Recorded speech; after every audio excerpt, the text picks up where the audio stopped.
All right, let's talk about inflation today. Inflation has been high in the United States and globally. It appears as though it's starting to come down. What I'm going to break down today for you is why it is generally accepted that a little bit of inflation is a good thing, and why lots of inflation or deflation, prices coming down, which might sound good, actually are not good things.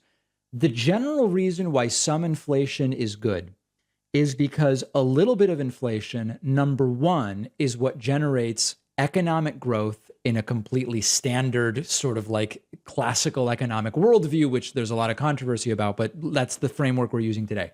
A little bit of inflation is the source of growth. It encourages spending now rather than later, but it is not so much that things become unaffordable and get unlinked from salaries. If there was not inflation, you would be incentivized to wait because things would be cheaper in the future. So let's look at, oh, sorry, I need to put this up. Let's look at three essential scenarios here. Okay, we will call these high and low inflation, and then high inflation and deflation. So this is high inflation. This one is deflation. And this one we will just call like 2% inflation, which is often considered a nice goal. If you believe that the trajectory of prices, if prices are rising very, very quickly, okay, those prices are going to outpace your ability to buy anything. If we call, let's call red sort of like salaries. So very quickly with high inflation, there is this deficit as to what you can afford. So if inflation is very high, it's bad for the economy because people don't buy things. This leads to businesses not doing well. They have to lay people off.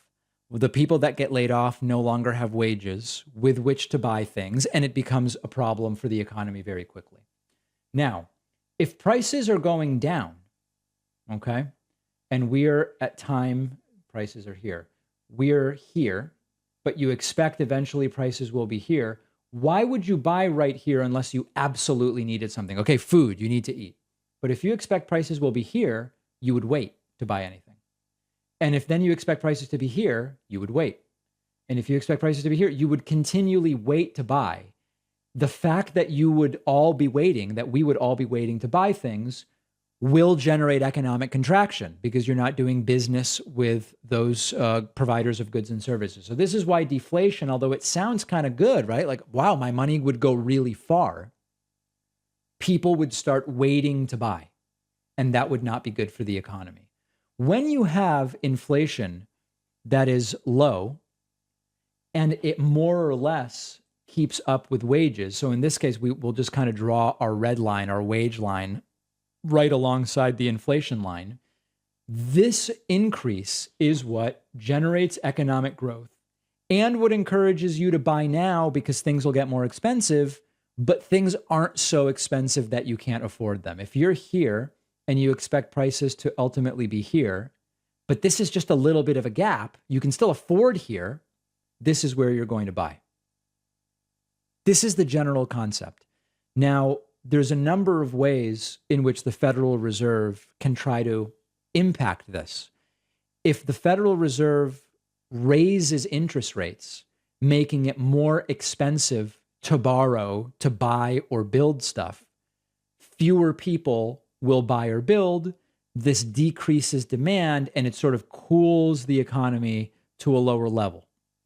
If you do too much, however, it can be bad for the economy. You can generate a deflationary spiral, and that wouldn't be good. So this is the general concept.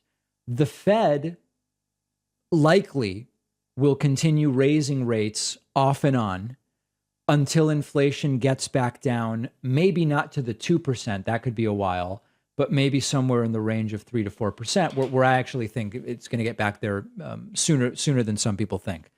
The fundamentals of why a little bit of inflation is considered the ideal.